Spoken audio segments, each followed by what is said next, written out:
إن الحمد لله نحمده ونستعينه ونستغفره ونعوذ بالله من شرور أنفسنا ومن سيئات أعمالنا من يهده الله فلا مضل له ومن يضلل فلا هادي له وأشهد أن لا إله إلا الله وحده لا شريك له وأشهد أن محمدا عبده ورسوله يا أيها الذين آمنوا اتقوا الله حق تقاته ولا تموتن إلا وأنتم مسلمون يا أيها الناس اتقوا ربكم الذي خلقكم من نفس واحدة وخلق منها زوجها وبث منهما رجالا كثيرا ونساء واتقوا الله الذي تساءلون به والأرحام إن الله كان عليكم رقيبا يا أيها الذين آمنوا اتقوا الله وقولوا قولا سديدا يصلح لكم أعمالكم ويغفر لكم ذنوبكم ومن يطع الله ورسوله فقد فاز فوزا عظيما أما بعد وإن خير الكلام كلام الله وخير الهدي هدي محمد صلى الله عليه وسلم وإن شر الأمور محدثاتها وكل محدثة بدعة وكل بدعة ضلالة وكل ضلالة في النار أما بعد.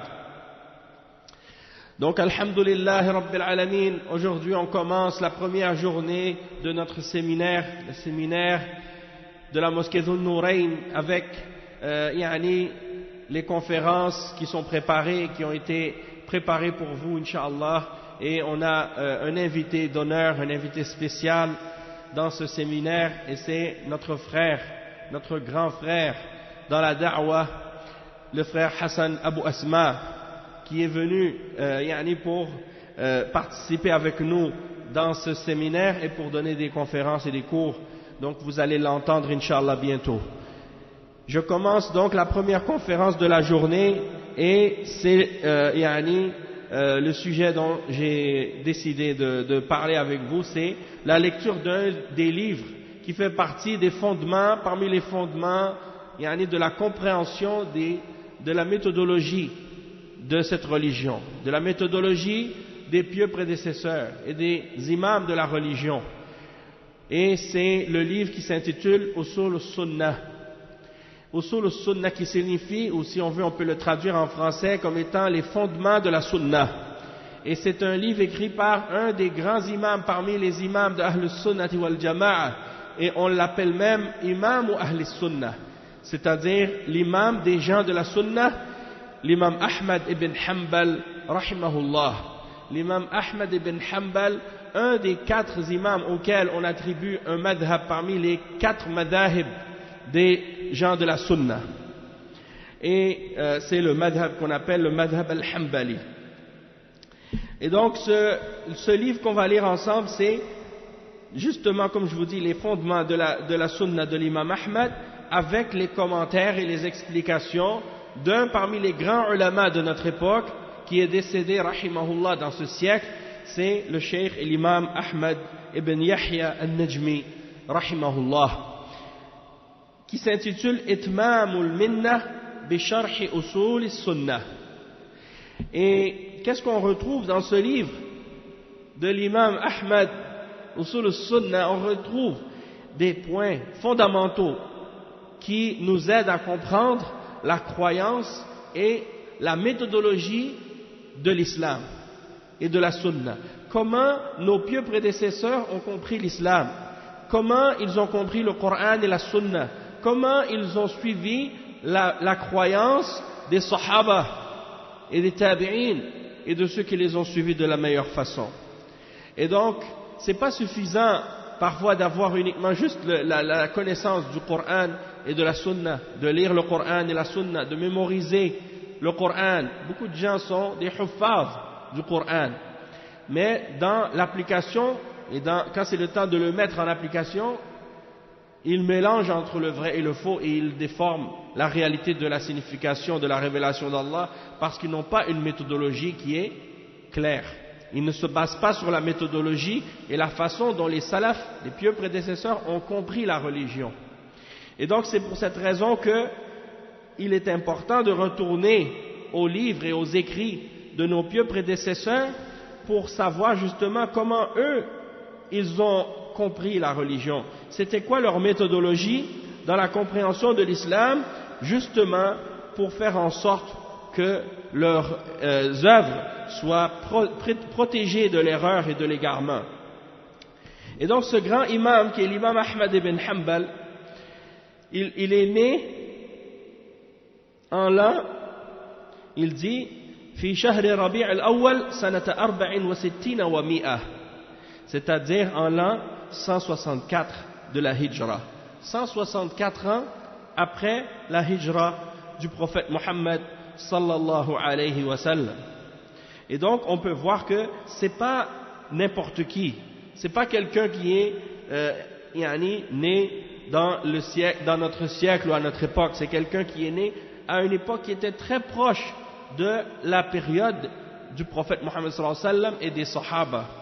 Et également on dit à propos de la date de sa mort, il dit استكملت 77 سنة ودخلت في 8.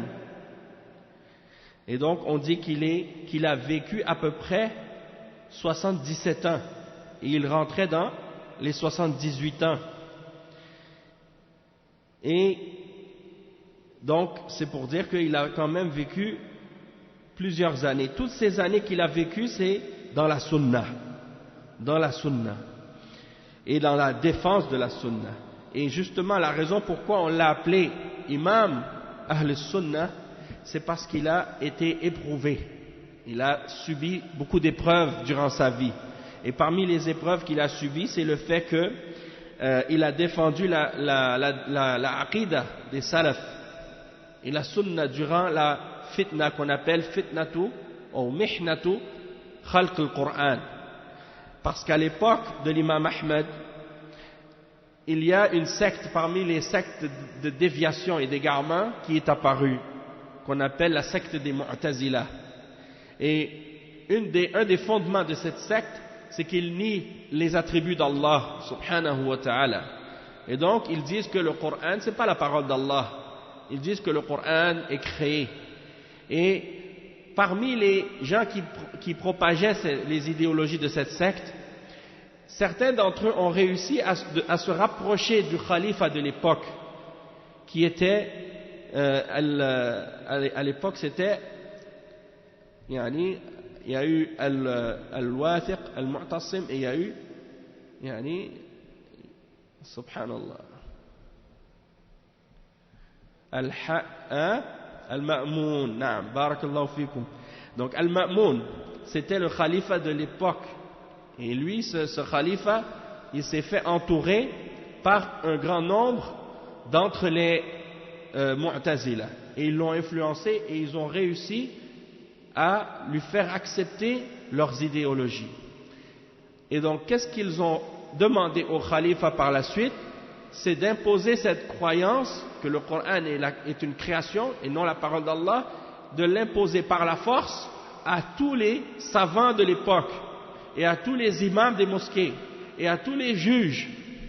Et donc toute personne qui refusait de dire que le Coran est créé, toute personne qui refusait d'exposer ou de croire en cette croyance, il était retiré de son poste.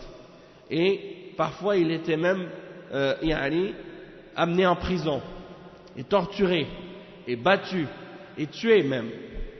Et donc l'imam Ahmad ibn Hanbal, rahimahullah, fait partie des imams qui ont tenu tête à cette fitna, et qui ont résisté à cette épreuve, et qui est resté ferme sur la défense de la aqida des salaf salih et de l'affirmation que le Coran est la parole d'Allah et qu'elle n'est pas créée, et que c'est une parole qui est révélée au prophète Mohammed sallallahu alayhi wa sallam par l'intermédiaire de Jibril alayhi salam, et c'est pas une parole qui est créée.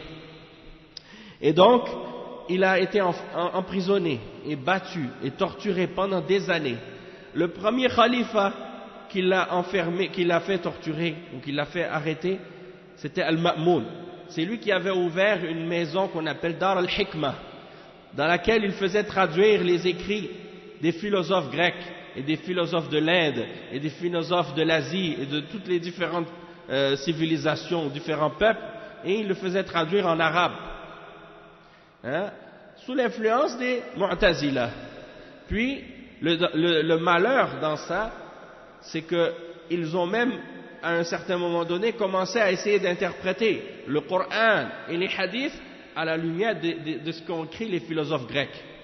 Au lieu de retourner à la compréhension du Coran et de la Sunna et des Sahaba pour comprendre la religion, ils ont commencé à vouloir interpréter le Coran et pire encore, les attributs d'Allah et les noms d'Allah selon ce qu'a dit Platon et Aristote et d'autres parmi les kuffars, parmi les philosophes.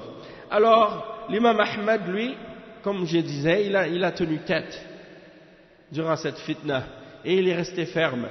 Le premier khalifa est mort, Al-Ma'moun. Il a été succédé par Al-Mu'tasim. Il a été succédé par Al-Mu'tasim Billah. Et encore l'inquisition a continué encore pendant son époque, pendant l'époque de Al-Mu'tasim, jusqu'à ce que lui aussi meure, Al-Mu'tasim. Est venu un troisième khalifa qui s'appelait Al-Wathiq Billah et qui lui aussi a fait continuer la fitna et l'épreuve et la torture. Et c'est seulement après la mort de Al-Wathiq qu'est venu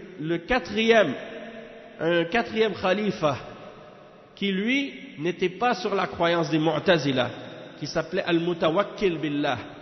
Et c'est ce khalifa qui a ramené la sunna à sa place d'honneur et qui a remis la liberté à l'imam Ahmad et qui lui a permis par la suite de défendre la sunna ouvertement et de purifier, de nettoyer la umma de ce qui avait été propagé comme déviation et égarement par les Mu'tazila. Et donc c'est ça que notre imam, l'imam Ahmad ibn Hanbal, a subi. Et l'imam Ahmad ibn Hanbal, c'est un parmi les grands ulama de l'islam. Il a étudié avec des grands imams, parmi les grands imams de son époque. Et parmi ses shuyukh et ses élèves, il y a l'imam al-Shafi'i. L'imam al-Shafi'i qui est un des grands imams parmi les imams d'Ahl Sunnah. L'imam Ahmad a étudié avec lui, il a été son élève et il a été son cheikh en même temps. Parce qu'il a pris de l'imam al-Shafi'i et il a donné aussi, parce qu'il était son cheikh dans le hadith. Et il a appris de lui beaucoup de choses dans le fiqh et dans la compréhension de la religion. Et l'imam al-Shafi'i c'était l'élève parmi ses shuyukh, parce qu'il a eu des milliers de mashaykh et de ulama, mais parmi ses shuyukh c'était l'imam Ahmad, l'imam Malik ibn Anas, l'imam al-Shafi'i. Il a étudié avec l'imam Malik ibn Anas et il a appris par cœur et mémorisé par cœur son livre de hadith qui est Al-Muwatta. Donc il était l'élève de l'imam Malik qui est un parmi les grands imams auxquels on attribue un madhab parmi les madhahib. Et l'imam, parmi ceux qui ont également étudié avec l'imam Malik, un des plus grands élèves de l'imam Abu Hanifa, je pense que c'est Mohammed, un des imams, soit Abu Yusuf ou un autre qui s'appelait Mohammed, il a étudié avec l'imam Malik après la mort de Abu Hanifa. C'est pour dire que tous ces imams, parmi les imams de Ahl Sunnah, ils étaient tous sur la même aqida, le même manhaj. Il n'y a pas une autre aqida à leur époque qui était acceptée et suivie, excepté cette aqida et excepté ce manhaj. Et quand tu lis les paroles de ces imams comme l'imam Ahmad, l'imam Malik, l'imam Shafi'i et les autres également, tu trouves une voie claire, une voie unique.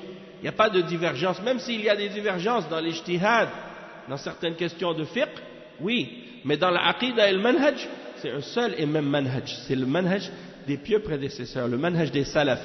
Et c'est pour ça qu'on dit qu'il faut suivre la voie des salafs, la voie des sahaba, des tabi'in et des tabi'in, ceux qui les ont suivis de la meilleure façon par la suite.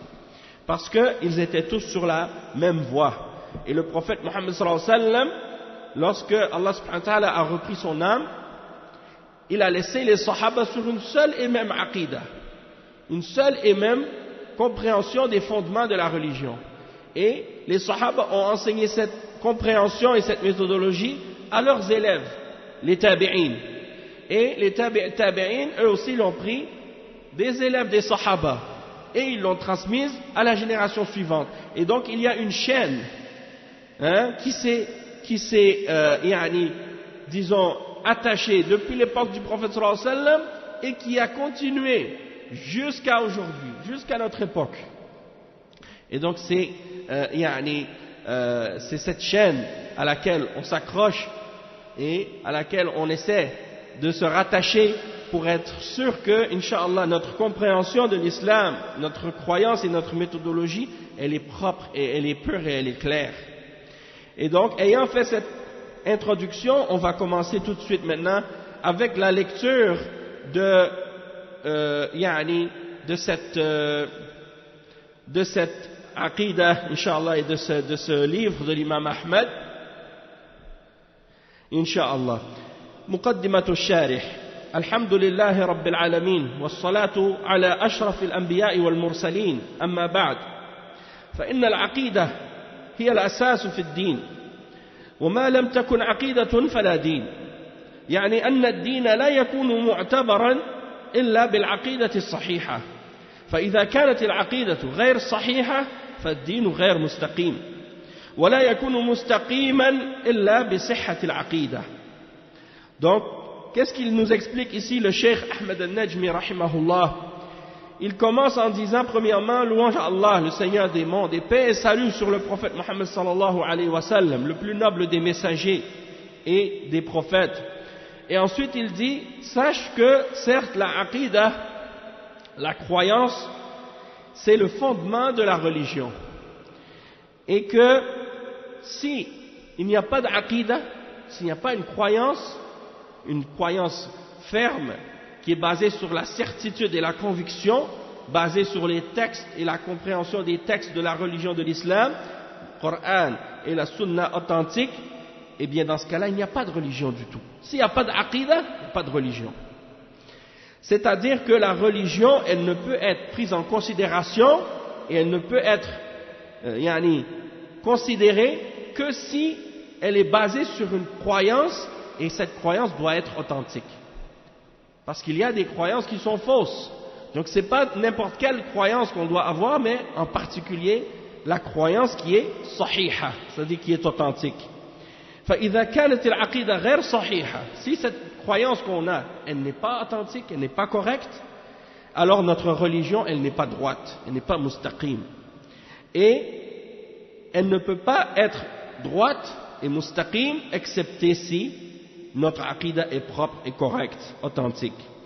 ولهذا أمر الله سبحانه وتعالى عباده أن يتبعوا الصراط المستقيم وهو صراط الله التي تضمنها كتابه وتضمنتها سنة رسوله صلى الله عليه وسلم تضمنها عمل الأصحاب بعد رسول الله صلى الله عليه وسلم أشار الله إلى ذلك بقوله وأن هذا صراطي مستقيما فاتبعوه ولا تتبعوا السبل فتفرق بكم عن سبيله كذلك يقول الله عز وجل مادحا أصحاب الاستقامة ومبينا ما لهم إن الذين قالوا ربنا الله ثم استقاموا تتنزل عليهم الملائكة ألا تخافوا ولا تحزنوا وأبشروا بالجنة التي كنتم توعدون نحن أولياؤكم في الحياة الدنيا وفي الآخرة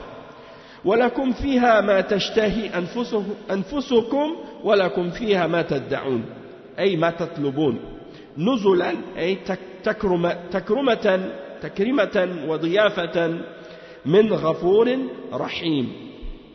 Donc qu'est-ce qu'il explique par la suite le Cheikh Ahmed al-Najmi rahimahullah?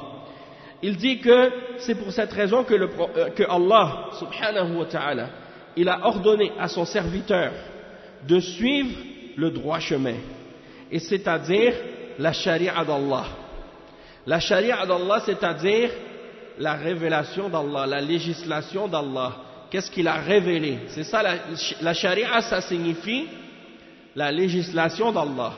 Parce que pour certains, malheureusement, qui ont une compréhension très limitée de la religion, ils pensent quand ils entendent le mot charia, tout de suite, ils limitent ce mot à l'application des peines islamiques.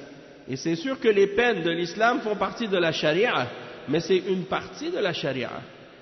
Dans la charia, il y a premièrement la aqidah, il y a le manhaj, il y a le fiqh, tahara, salat, zakat, hajj, sawm, il y a aussi al-mu'amalat, al-bay', al-zawaj, al-nikah, al-talaq,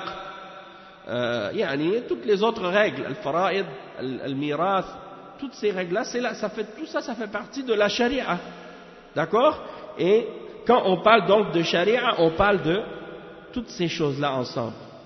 Et la charia, elle est comprise dans son livre, c'est-à-dire le livre d'Allah, subhanahu wa ta'ala, et dans la sunna de son messager, Muhammad, sallallahu alayhi wa sallam, et elle est comprise également dans les œuvres que les compagnons du prophète Muhammad, sallallahu alayhi wa sallam, ont fait après la mort du prophète Muhammad sallallahu alayhi wa sallam, puisque le prophète Muhammad sallallahu alayhi wa sallam nous a ordonné de suivre sa sunna aussi, et la sunna de ses successeurs bien guidés après lui.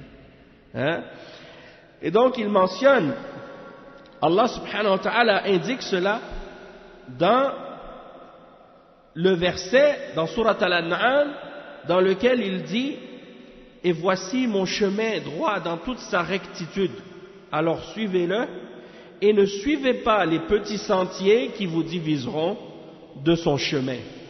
Et ne suivez pas les petits sentiers qui vous diviseront de son chemin. C'est-à-dire qu'il y a une voie droite, un chemin droit qu'on doit suivre.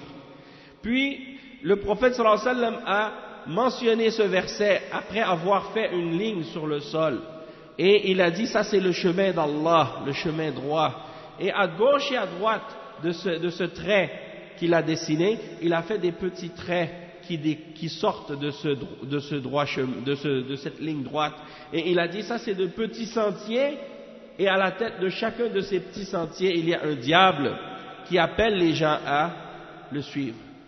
Et donc, ce verset, c'est pour exprimer et pour expliquer cette signification-là, qu'il y a un droit chemin, mais il y a un nombre incalculable de chemins d'égarement et de sentiers d'égarement de chaque côté de ce droit chemin-là. Donc il faut faire attention pour ne pas s'en écarter et de ne pas dévier du chemin d'Allah.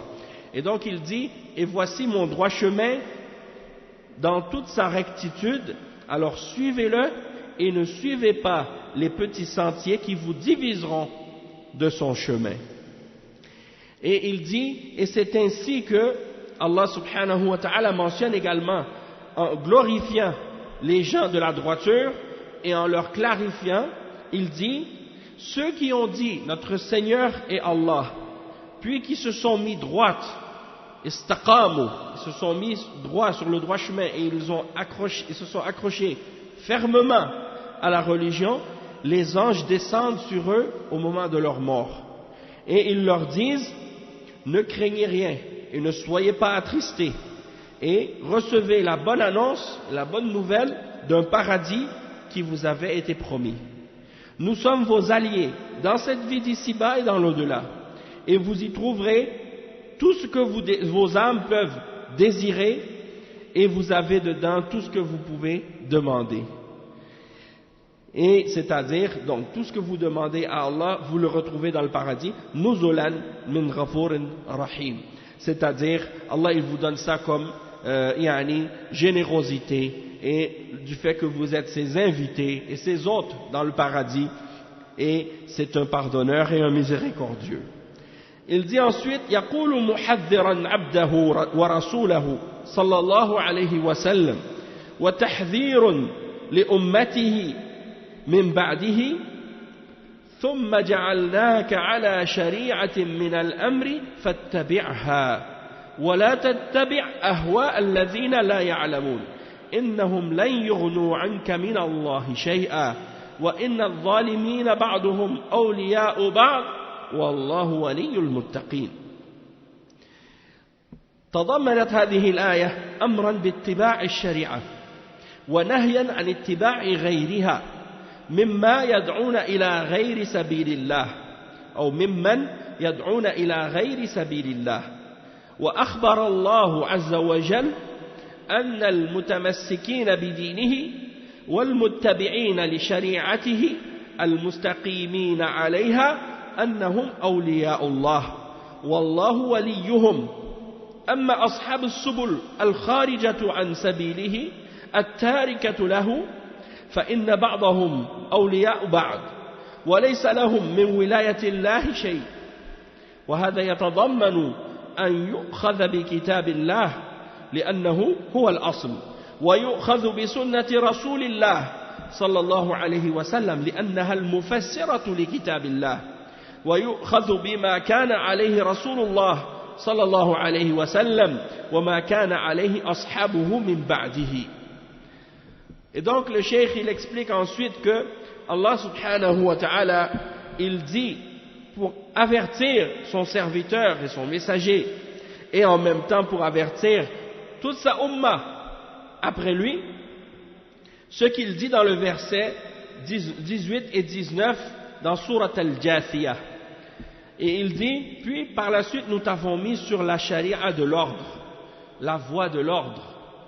À la base, linguistiquement, le mot charia, ça signifie un chemin, une voie, un cours d'eau. Hein? C'est ça que ça signifie. Même en arabe, quand tu veux dire le chemin ou la rue, on dit shari'. Shari', c'est la rue en arabe. Hein? Donc, shari' c'est le chemin, c'est la rue, c'est la voie. La sharia, c'est le chemin à suivre, c'est la voie à suivre que Allah subhanahu wa ta'ala nous ordonne d'emprunter. Et donc il dit, nous t'avons mis sur la sharia du commandement et de l'ordre, alors suis-la, suis cette sharia et ne suis pas les désirs et les passions de ceux qui ne savent pas. Tous ceux qui t'appellent à suivre autre que la sharia d'Allah, ils t'appellent à suivre leurs passions. Et Allah il dit, et ne suis pas leurs passions. وَلَا تَتَّبِعْ أَهْوَاءَ الَّذِينَ لَا يَعْلَمُونَ. Ne suis pas les passions de ceux qui ne savent pas. إِنَّهُمْ لَنْ يُغْنُوا عَنْكَ مِنَ اللَّهِ شَيْئًا. Ils ne peuvent rien te donner, ils ne peuvent rien te profiter auprès d'Allah.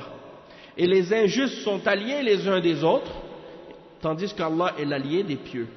Tandis qu'Allah est l'allié et le défenseur et le protecteur des pieux. Et le cheikh il explique que ce verset il implique une chose importante, ou plusieurs choses même. Premièrement, de suivre la charia d'Allah. Et l'interdiction de suivre autre que la charia d'Allah. Parmi les gens qui appellent à suivre autre que le chemin et la voie d'Allah subhanahu wa ta'ala. Puis, Allah subhanahu wa ta'ala a informé que ceux qui s'accrochent à sa religion et qui suivent sa charia, qui sont fermes et droites sur cette charia et sur cette voie, qu'ils sont des alliés d'Allah, qu'ils sont des awliya d'Allah, des rapprochés d'Allah, des gens que Allah aime et qu'il défend. Et que Allah est leur protecteur et leur défenseur. Tandis que les gens qui suivent des chemins ou des sentiers qui sont en dehors de son chemin, en dehors du chemin d'Allah, qui abandonnent le chemin d'Allah pour des petits sentiers, eh bien ceux-là sont alliés les uns des autres. Mais ils n'ont pas la protection d'Allah. Ils ne sont pas alliés d'Allah. Et Allah n'est pas allié, ne les défend pas, il ne les protège pas, il ne les aime pas. Ils n'ont pas de part dans l'amour et la protection et le rapprochement d'Allah subhanahu wa ta'ala.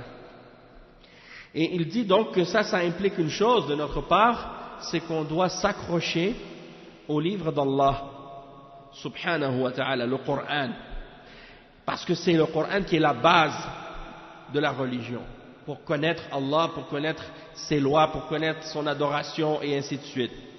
Puis, ensuite, il faut suivre et prendre la sunna du messager d'Allah sallallahu alayhi wa sallam parce qu'elle explique le livre d'Allah. La sunna interprète et clarifie et explique ce que Allah dit dans le Coran. Et donc, il faut prendre ce que le prophète Mohammed sallallahu alayhi wa sallam nous a ordonné. Il y a des gens qui disent, moi je suis seulement ce qui est écrit dans le Coran. Si ce n'est pas écrit dans le Coran, c'est pas obligatoire. Ce qui est obligatoire, ils pensent que c'est seulement ce qui est écrit dans le Coran. Si c'est dans la Sunna, c'est mustahab seulement. Pourquoi ils pensent ça? Parce qu'ils mélangent la signification du mot Sunna dans le fiqh et de la signification générale du sens de la Sunna du prophète Mohammed sallallahu alayhi wa sallam, qui est la voie et la révélation d'Allah et l'ordre que Allah nous ordonne de suivre le prophète Mohammed sallallahu alayhi wa sallam, qui est celui qui transmet la religion et qui ne parle pas selon sa passion et son désir. Donc le prophète Mohammed sallallahu alayhi wa sallam, quand il ordonne quelque chose, c'est comme si Allah l'avait ordonné. Celui qui obéit au messager, il a obéi à Allah. Donc il n'y a pas de différence entre ce que Allah a ordonné dans le Coran et ce que le prophète Mohammed sallallahu alayhi wa sallam a ordonné dans la sunna authentique. C'est la même chose. Sauf que parfois le prophète sallallahu alayhi wa sallam, il dit quelque chose avec la forme impérative qui mentionne que c'est un ordre ou qui clarifie que c'est un ordre, ou bien parfois il mentionne quelque chose avec une menace pour dire celui qui fait ça, il aura tel châtiment ou telle punition. Tu comprends de ça l'obligation. Et s'il interdit quelque chose et il dit celui qui le fait, il aura telle punition, tu comprends de ça l'interdiction. C'est la même chose que ce qui est mentionné dans le Coran, la parole d'Allah subhanahu wa ta'ala, c'est une révélation aussi. Et ça on va le voir plus en détail dans la suite. Le cheikh il dit également par la suite, il continue et il dit donc il faut prendre ce que le prophète Mohammed sallallahu alayhi wa sallam a donné, a apporté, et ce que suivaient ses compagnons après lui, c'est-à-dire les sahaba. Il dit قال تعالى فاستمسك بالذي أوحي إليك إنك على صراط مستقيم. Allah subhanahu wa ta'ala, il s'adresse au prophète Mohammed sallallahu alayhi wa sallam, il lui dit accroche-toi à ce qui t'a été révélé. فاستمسك بالذي أو بالذي أوحي إليك فاستمسك بالذي أوحي إليك إنك على صراط مستقيم. Tu es sur un droit chemin. Allah il dit à son messager sallallahu alayhi wa sallam, accroche-toi à ce qui t'a été révélé, tu es sur un droit chemin. C'est la confirmation et la certitude que ce que suit le prophète Mohammed sallallahu alayhi wa sallam, c'est le haqq, c'est la droiture, c'est le chemin droit. Si tu veux être sur le droit chemin, tu dois suivre le prophète Mohammed sallallahu alayhi wa sallam. Et ça c'est le verset 43 dans Surat Az-Zukhruf. والنبي صلى الله عليه وسلم يقول في حديث الافتراق افترقت اليهود على 71 فرقة وافترقت النصارى على 72 فرقة وستفترق هذه الأمة على 73 فرقة كلها في النار إلا واحدة. قالوا من هم يا رسول الله؟ قال هم الذين على مثل ما أنا عليه وأصحابي. Il dit, le prophète Mohammed sallallahu alayhi wa sallam a dit dans le hadith de la division, parce que le prophète sallallahu alayhi wa sallam avait prophétisé que sa umma allait se diviser. Et ça fait partie des signes de sa prophétie, que c'est un prophète véridique, et que ce qu'il a annoncé qui allait se produire dans l'avenir, ça s'est produit réellement, puisque la umma s'est réellement divisée, tel qu'il l'avait prophétisé. Il a dit, ma umma va se diviser il a dit premièrement, les juifs se sont divisés en 71 sectes, et les chrétiens se sont divisés en 72 sectes, ou 72 groupes. Et cette umma va se diviser en 73 sectes, ou 73 groupes. Elles seront tous ces groupes, toutes ces sectes, ces 73 seront toutes en enfer excepté une. Toutes les 73 seront toutes en enfer excepté une. Les sahaba ont dit, قالوا من هم يا رسول الله? Qui sont-ils? C'est-à-dire, qui sont ceux qui ne vont pas être en enfer? Le groupe sauvé parmi ces 73, celui qui ne sera pas en enfer, c'est lequel? Qui sont-ils? Pourquoi ils demandent qui sont-ils? Parce qu'ils veulent faire partie de ce groupe. Ils veulent essayer de savoir c'est quoi leurs caractéristiques, qui ils sont, pour en faire partie eux aussi. Parce que c'est les sahaba, et ils aiment le bien pour eux-mêmes, et ils aiment le bien pour les autres. Alors ils demandent au messager d'Allah sallallahu alayhi wa sallam, man hum ya Rasulallah? Il dit, hum alladhina ala mithli ma ana alayhi wa ashabi. C'est-à-dire, il dit que ce sont ceux qui se tiennent sur la même chose que ce sur quoi je me tiens, ainsi que mes sahaba. C'est-à-dire, ils suivent ce que je suis moi-même, ainsi que mes sahaba, mes compagnons. Et ça, c'est un hadith qui est rapporté selon Abu Daoud, c'est-à-dire il est rapporté par Abu Daoud selon Abi Huraira radiyallahu anhu. Il est rapporté également dans At-Tirmidhi selon Abdullah ibn Amr radiyallahu anhuma. Et Cheikh Al-Albani il l'a mentionné et il a dit que c'est un hadith qui est Hassan dans Al-Mishkat Al-Masabih. Donc c'est un hadith authentique. Et ceux parmi les gens de l'égarement détestent ce hadith et ils essaient de mettre des doutes dans le cœur des musulmans au sujet de son authenticité pour suivre leur passion. Parce qu'ils aiment laisser les gens dans l'égarement dans lequel ils sont. Et ils ne veulent pas se fatiguer et dépenser l'énergie et le temps à ramener les musulmans à la bonne croyance et à la aqidah du tawhid et à la sunna du prophète sallallahu alayhi wa sallam et à combattre le shirk et les bid'ah. Alors ils veulent laisser tous les groupes dans leur voie et dire on s'unit sur des causes, on s'unit sur des idées, on s'unit sur des projets, on s'unit pour atteindre le pouvoir politique et on laisse de côté nos divergences dans la croyance et nos divergences dans la méthodologie de la religion et dans la compréhension de la religion. On est tous divergents. Il y a parmi nous des Khawarij, il y a parmi nous des Soufis, il y a parmi nous des Shia, il y a parmi nous des Ikhwan, il y a parmi nous des Takfiriyin, il y a parmi nous des modernistes, il y a parmi nous des Mu'tazila ou des Asha'ira, mais c'est pas grave. Il y a parmi nous des Diobandiya, et il y a parmi nous des Brelwiya, et il y a parmi nous des Tijani, Bouchichi, ou je sais pas quoi, et c'est pas grave. On laisse nos divergences de côté, on se concentre sur nos causes et on travaille ensemble dans les choses sur lesquelles on est d'accord. Et ça c'est le cœur de l'égarement et la base de l'égarement. Alors que le prophète sallallahu alayhi wa sallam a dit que les 73 sectes, elles sont toutes en enfer excepté une. Excepté une seule. Alors ce hadith les dérange parce que ça veut dire non, on ne peut pas accepter toutes les divergences et faire semblant que c'est pas grave. Il y a une question ici, très grave, c'est le paradis et l'enfer. Il y en a 73 qui vont en enfer excepté une, pas toutes. Et donc il faut distinguer entre le haqq et le batil. Il faut distinguer entre celle qui est là sur la vérité et celle qui est sur le faux. Sinon, on ne va pas tous aller au paradis.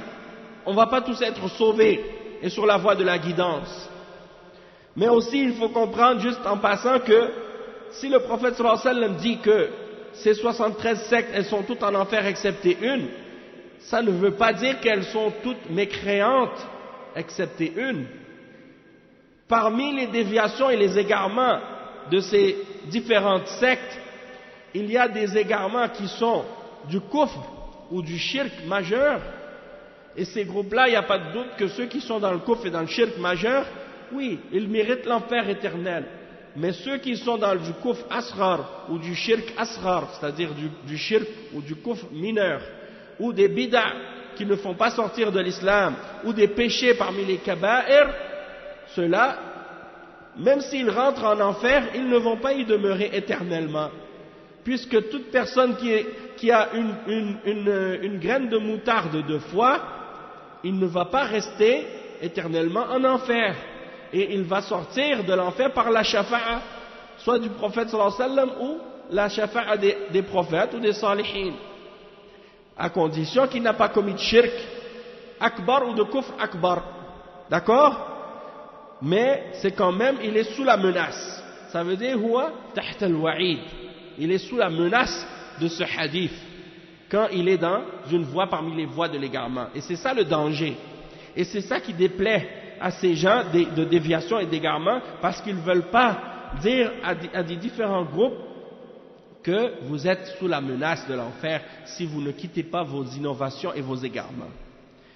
Après le cheikh il dit إذن فالنجاة مضمونة لمن سار على كتاب الله وعلى سنة رسول الله صلى الله عليه وسلم وعلى نهج الصحابة الذي كانوا عليه بعد نبيهم صلوات الله وسلامه عليه وعليهم وعلى طريقة أهل الأثر إذا أطلق أهل الأثر فالمراد بهم أصحاب الحديث لأنهم لا يعرف الحق من الباطل والصواب من الخطأ إلا بالحديث ولا يعرف عمل الصحابة إلا بالحديث فأهل الحديث هم القائمون على الحق وإذا ضل الناس وهم مستمسكون به إذا تركه الناس وهم المستمسكون به إذا تركه الناس ولهذا يقول الإمام أحمد رحمه الله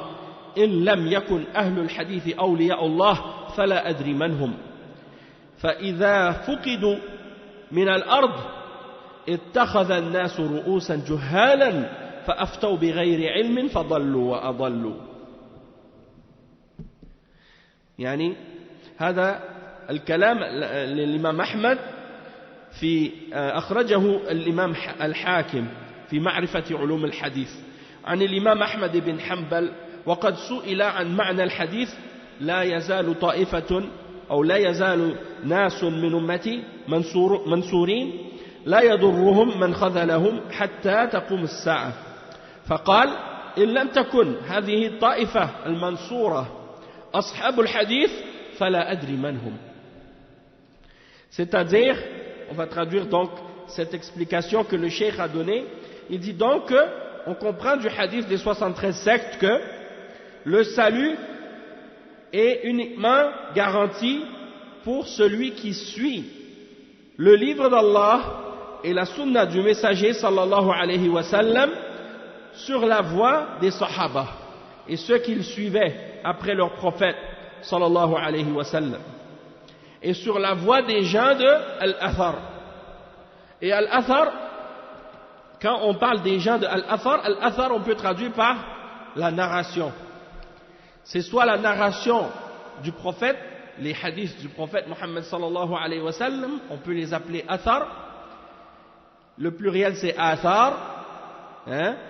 Et on peut aussi appeler Athar les paroles et les narrations des paroles des Sahaba et des Tabi'in, on l'appelle aussi Athar. Donc des fois vous lisez dans des livres des paroles des Sahaba et des Tabi'in, les ulama appellent ça des Athar, hein? Donc c'est des narrations et on appelle les gens qui s'accrochent aux hadiths et aux paroles des Sahaba et des Tabi'in, des ulama et des imams de la religion, on les appelle Ahlul Athar, comme on les appelle aussi Ahlul Sunnah, comme on les appelle aussi Ahlul Hadith, comme on les appelle aussi As-Salafiyoun. Tout ça sont des synonymes pour désigner un seul et même groupe, c'est-à-dire ceux qui s'accrochent à la révélation d'Allah, qui s'accrochent au Coran et à la Sunna selon la compréhension des pieux prédécesseurs. Et qu'est-ce qu'on veut dire par Ahlul Hadith? C'est le groupe victorieux que le prophète Mohammed sallallahu alayhi wa sallam a mentionné dans le hadith qu'on va citer tout à l'heure.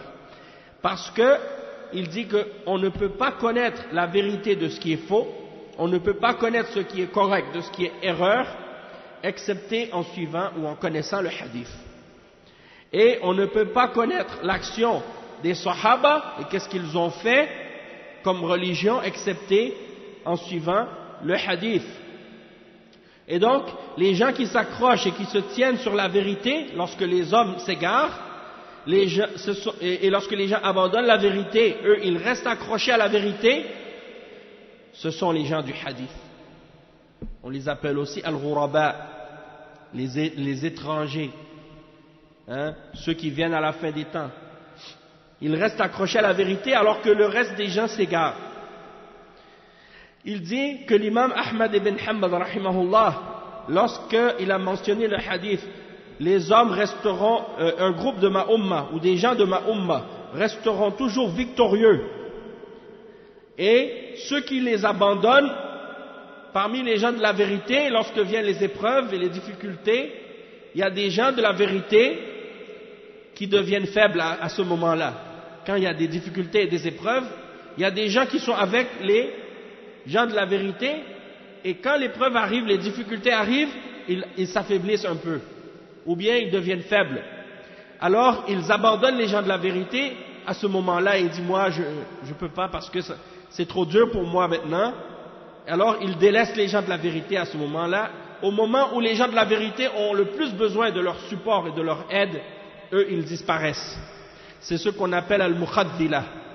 Hein? Et le prophète sallallahu alayhi wa sallam il a dit ceux qui les abandonnent ne leur feront aucun tort. Et ceux qui s'opposent à eux ne leur feront aucun tort non plus, jusqu'à ce que vienne l'heure. Alors il a dit, l'imam Ahmad, à la mention de ce hadith, il a dit, si ce groupe-là, victorieux, ce ne sont pas les gens du hadith, je ne sais pas qui ils sont. Si ce groupe victorieux dont le prophète sallallahu alayhi wa sallam a parlé dans ce hadith, si ce ne sont pas les gens du hadith, les gens qui s'accrochent au hadith et à la sunna, je ne sais pas qui ils sont. C'est pour dire que ce sont eux qui sont les gens du hadith. Alors, qu'est-ce qu'il explique par la suite? Il dit que فَعَلَيْكُمْ يَا طُلَّابَ الْعِلْمِ. Il dit فإذا فقدوا من الأرض اتخذ الناس رؤوسا جهالا فأفتوا بغير علم فضلوا وأضلوا. C'est-à-dire que lorsque les gens de la sunna et du hadith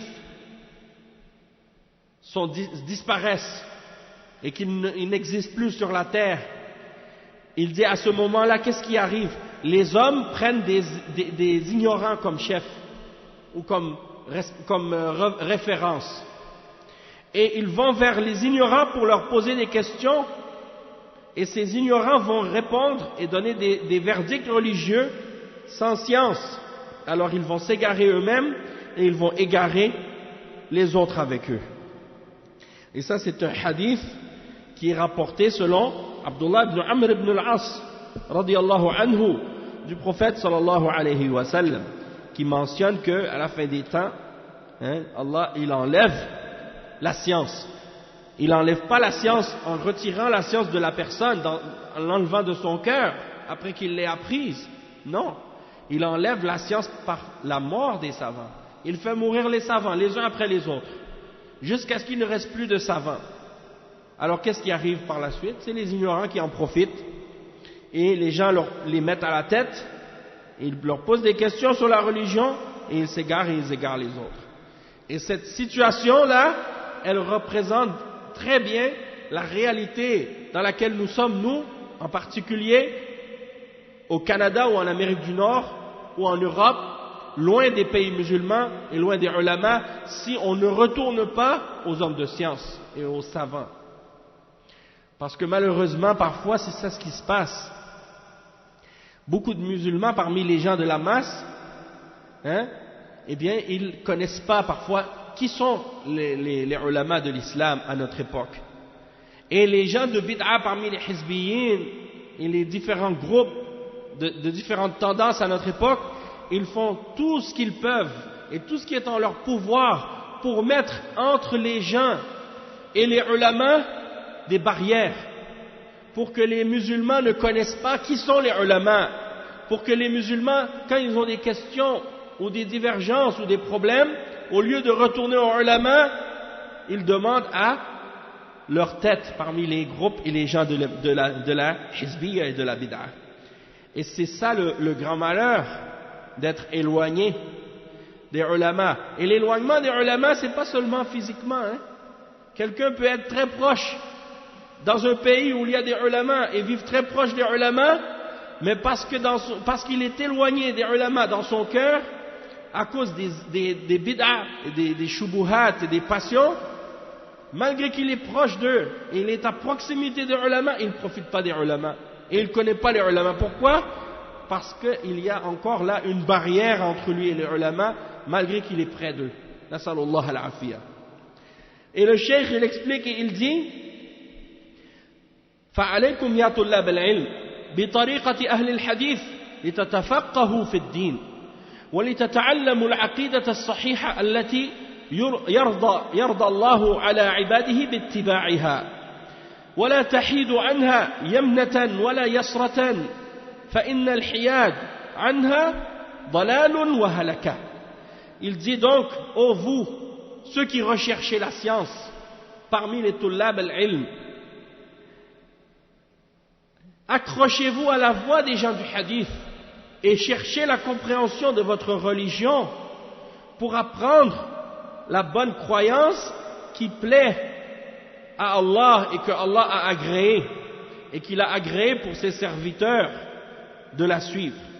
Et ne vous tournez pas ni à gauche ni vers la droite pour vous égarer, parce que si vous vous égarez, si vous vous détournez quoi que ce soit de ce chemin droit, vous êtes dans l'égarement et dans la perdition. Il dit ensuite وَاسْأَلُوا اللَّهَ دَائِمًا أَنْ يُلْهِمَكُمْ رُشْدَكُمْ وأن يريكم الحق حقا ويرزقكم اتباعه ويريكم الباطل باطلا ويرزقكم اجتنابه وأن لا يجعله ملتبسا عليكم فتضلوا. هذا هو الصراط المستقيم الذي أمر الله عباده أن يسألوه الهداية إليه في كل ركعة من صلاتهم. Donc le cheikh il dit, et demandez à Allah, demandez toujours à Allah subhanahu wa ta'ala qu'il vous inspire votre orientation et votre guidance, votre droiture, et qu'il vous fasse voir la vérité comme étant vraie, et qu'il vous donne le succès de le suivre, et qu'il vous fasse voir le faux comme étant faux, et qu'il vous donne le risque de vous en écarter lorsque vous avez compris que c'est quelque chose de faux.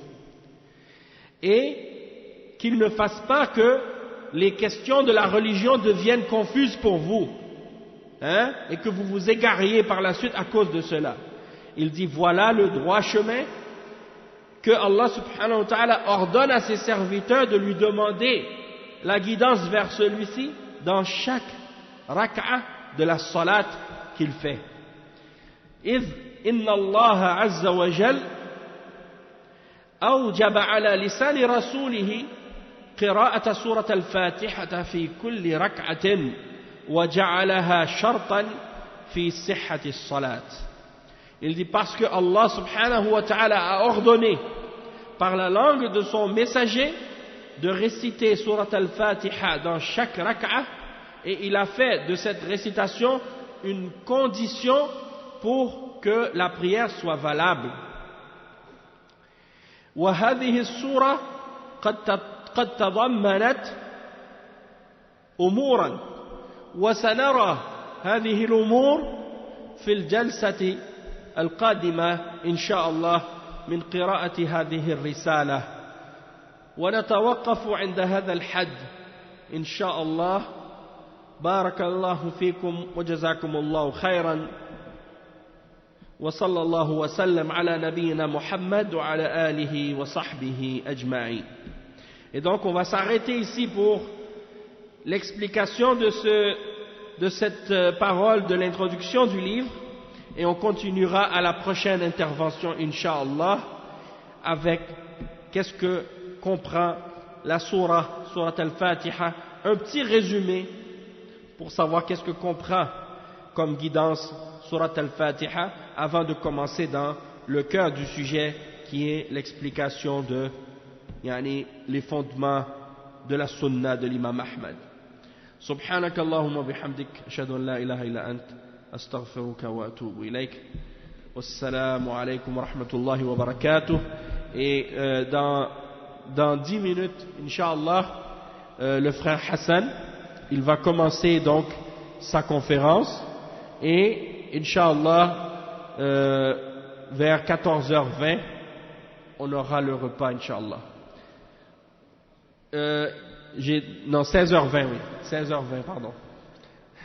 Assalamu alaikum wa rahmatullahi wa barakatuh.